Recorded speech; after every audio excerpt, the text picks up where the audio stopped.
দুর্যোগের পূর্বাভাস প্রস্তুতি বাঁচায় প্রাণ ক্ষয়ক্ষতি এই প্রতিপাদ্য নিয়ে পঞ্চগড়ে জাতীয় দুর্যোগ প্রস্তুতি দিবস পালিত হয়েছে। পঞ্চগড় থেকে আব্দুর রহিমের প্রতিবেদনে বিস্তারিত।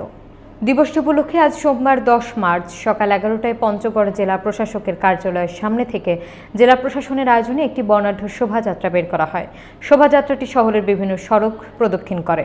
এতে অতিরিক্ত জেলা প্রশাসক সোহেল সুলতান জুলকার নাইন কবির, নির্বাহী ম্যাজিস্ট্রেট মোহাম্মদ মিজানুর রহমান সহ ফায়ার সার্ভিস সদস্য, বিভিন্ন শিক্ষা প্রতিষ্ঠানের শিক্ষার্থীরা অংশ নেন।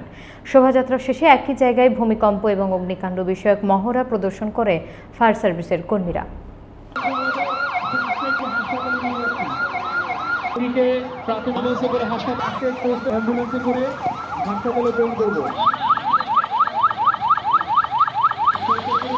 সাহায্যে আগুনটা নির্বহন করছে, একেবারে কিন্তু ইজি যাবে।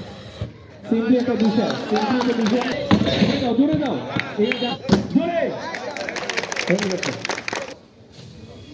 এছাড়াও কিন্তু এটা ছাড়াও আমরা ফায়ার এক্সটিংগুইশার দেখেন আমাদের রেস্কিউ তাকে খুঁজছে, একজন রেস্কিউর খুঁজছে যে আসলে রেস্কিউ কিন্তু আগুন লাগে না ওইটাতে লাগবে না। গাড়ি করে আমরা ভিক্টিমকে এখান থেকে হাসপাতালে প্রেরণ করছি, তাকে স্ট্রেচার করে আমরা হাসপাতালে নিচ্ছি এবং আমি ফায়ার ফাইটিং টিম যিনি